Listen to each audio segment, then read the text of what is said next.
What's up, everybody? It's me. So, today is officially May 4th, Sunday, 2025. Like, that makes a difference. So, hypothetical, what would you, not necessarily what would you do, because at this point, I'm keeping the person around for shits and giggles and out of morbid curiosity. I believe the overall question would be, what's going on in this person's head? I have a Facebook dating profile, mainly because I'm too damn cheap to afford dating sites that I know are just going to be failures and cash grabs. And Facebook dating is free, so fuck it. If you can't fuck it, fuck it. So, I'm a guy. I go on, I set up the filters the way I want it, looking for a long term relationship within, we'll say 100 miles, preferably no kids. I wish there was an icon that says that you do have kids, but your kids have graduated high school, because it's a completely different mindset. But they don't have that little box. But yeah, I set up the filters and I just hit the heart button or the right swipe. Every single person. I don't care who you are. I don't care what you look like. Every single female. And it gets to a point about 20 minutes in where I have reached my daily limit and it's time for me to kick rocks. Every 24 hours, I believe you get like 100 different people to look through. I believe it's on the woman who gets the like to read the profile and to say, well, my profile is very cut and dry. You're a female and you claim that you're all super smart and thought ahead, so let's play that game. And if you like me back, there's a match. If there's a match, they're going to tell me. Facebook will tell me. And then I can actually go onto your profile and continue to read your profile, or actually read your profile, and go from there.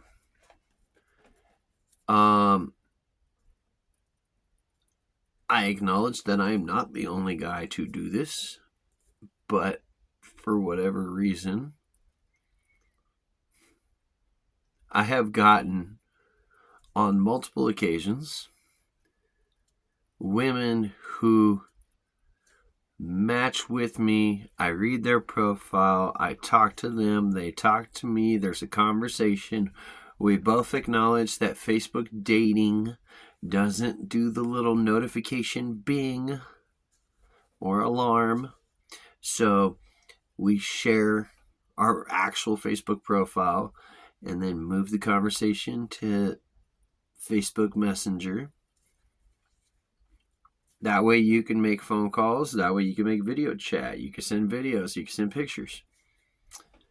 And on more than one occasion, especially the last time, within the first 4 days, I'm receiving videos and pictures and video calls, and everything seems to be working pretty damn nicely. And then the excuses start. And I'm like, this isn't really love bombing, because I'm not getting love. I'm getting interest. I'm getting conversation. I'm getting, I don't know, the beginning of lust or intrigue. And this last one, which has been my favorite story, and I will be repeating this many times in the future. As a matter of fact, if I ever become an author, this story will be my favorite. And this is somebody who has 2 grown adult children at home, works a gig job for Instacart, sits in grocery store parking lots majority of the day, has a daily quota of $75 to $125 depending on the day, and I offer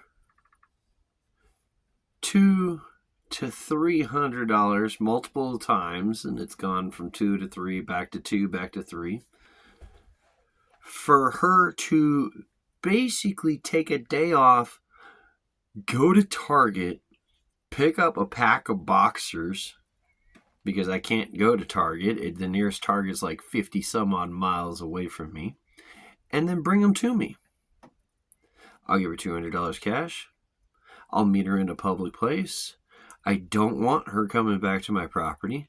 I don't have the intention of having sex on the first meeting, let alone the first date, and that's not what this is.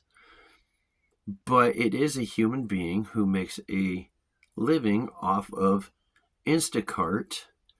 I live in a scenario where I don't even have an address. I'm so far out in the sticks.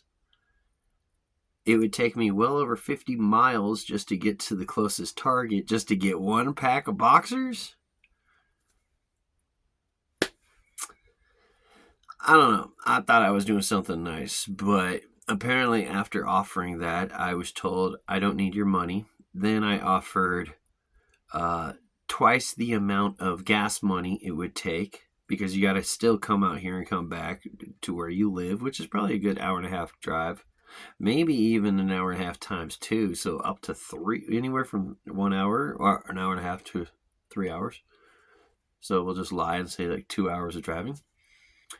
So let me give you $80 to $100. That's the right thing to do.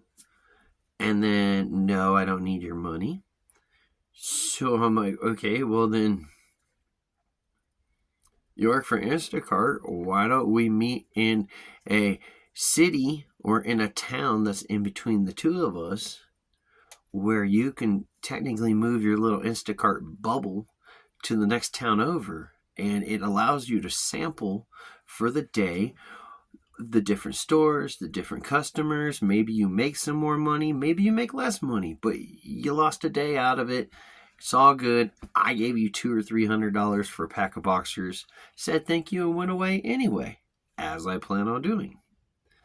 But she can stay in town, the new town, and just kind of figure out, hey, is it worth driving 20 extra minutes to the next town over because I could make more money? Or should I stay in the little shithole town I've been working in, and where my quota is $75 a month? By the way, we're talking about California. I'm sorry, not $75 a month, $75 a day. And we're talking about California and renting a house. So,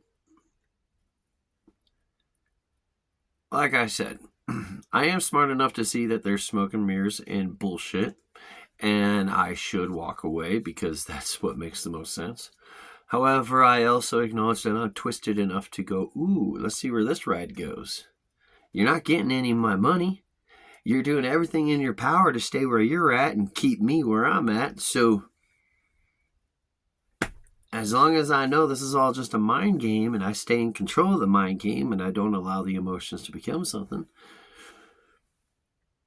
maybe this is just a back burner situation that's just there to waste time. Because, like I told her, and it was just a joke, I was like, oh, so you call me when you're sitting in a parking lot and you're bored as shit waiting for orders. And apparently that struck a nerve to her fragile ego. So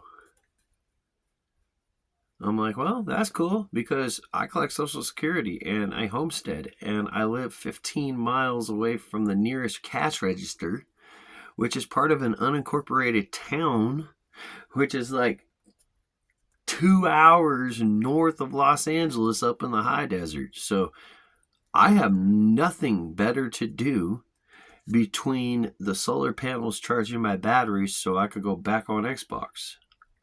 And on a cloudy day like today, I don't even get to go on Xbox. So, yeah. Is this normal? Like, is this a trend for women to play these games? Another thing is that if somebody accepts you and they explain to you, look, you're not a 10, you're not even a 7.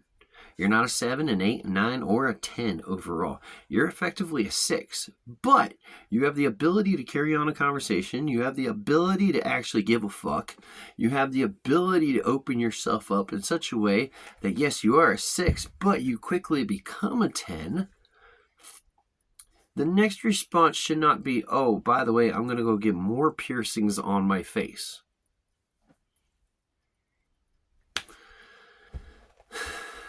And then, God forbid, I say something because apparently, there's that whole rebel without a cause. You're not my dad. Okay.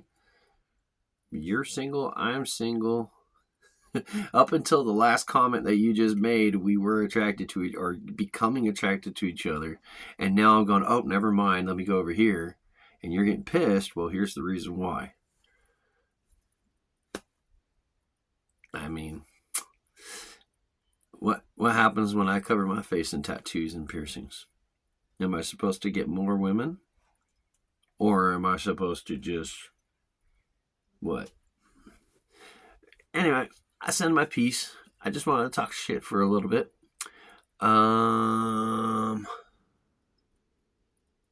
forget what's coming on, but I was killing time until like 7 o'clock, 8 o'clock at night. So, time to go. Love, peace, chicken grease, and all that good shite. I'm out.